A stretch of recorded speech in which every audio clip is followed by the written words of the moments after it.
Hey guys, it's Sandeep from Phone Arena, and today Siraj and I are sitting outside in the cold weather of Barcelona, and we are actually freezing our asses off. But we wanted to bring you this particular video of the 3310. So these are probably the top 10 features that you may or may not have noticed about the new 3310 smartphone or the 3310 smartphone from Nokia.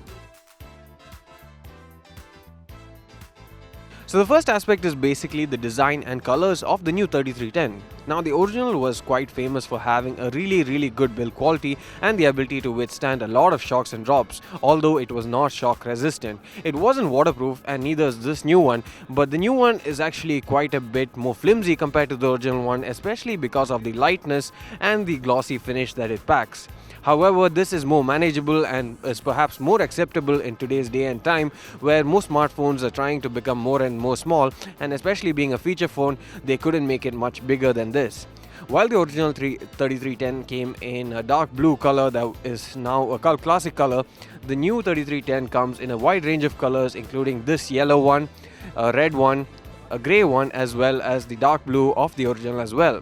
Now a difference is that the red and the yellow are actually a glossy finish and seems a bit too chic for my interest especially, while the grey and the dark blue are actually in a matte finish.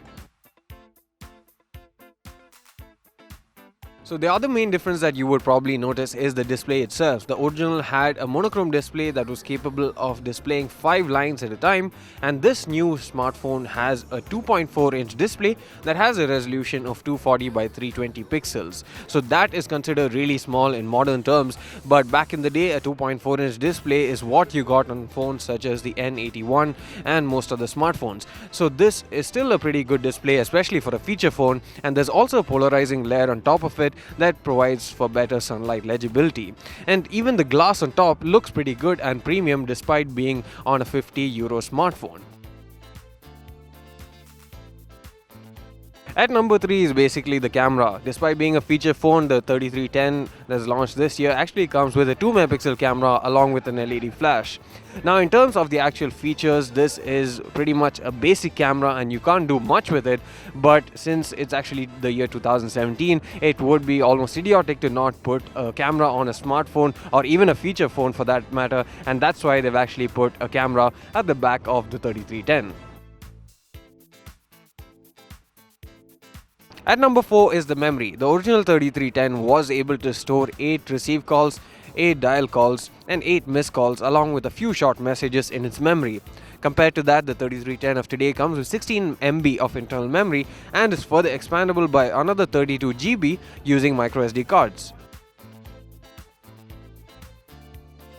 The new 3310 actually comes with a built-in FM radio app as well as an MP3 music player that'll help you make use of the 32 GB microSD card. So apart from that, it also comes with a dedicated headphone jack, which is somewhat of a rarity these days, especially considering that the iPhone doesn't have it anymore. But considering that the 3310 has it at a really low price of €50 is something that's really impressive. Next up is actually the micro USB port. While the original 3310 had a proprietary port that was common at that particular point of time, it would make no sense if they had a proprietary port in the year 2017, so they went ahead with a micro USB port. And although I personally would have liked to have a USB Type-C port in order to make it more future friendly, the micro USB port on this is pretty good enough. The new 3310 comes with a much improved UI that makes use of the larger 2.4-inch display compared to the original one that had a simple UI. But the 3310 also retains the original game Snake, but in an updated avatar with the colored options available as well. At number 8 is basically the Bluetooth functionality, which is available on the Nokia 3310 in addition to the 3.5mm audio jack, which will allow you to listen to music and transfer files on the go. At number 9 is basically the SIM card options, where the Nokia 3310 is available in both a single SIM and dual SIM variants and makes use of a mini SIM card slot. Apart from that, this phone also has a much improved battery life compared to the original, since the original had a capacity of around 900 mAh, while this has a capacity of 1200 mAh in terms of battery, despite having a smaller form factor. Nokia claims that you can get around 22 hours of talk time and up to 31 days of standby time using the new 3310. So that was the list of 10 different features or differences that we felt that you should know about the new 3310. If you like this video, do hit the like button and do subscribe to our channel for more videos like this. Thanks for watching.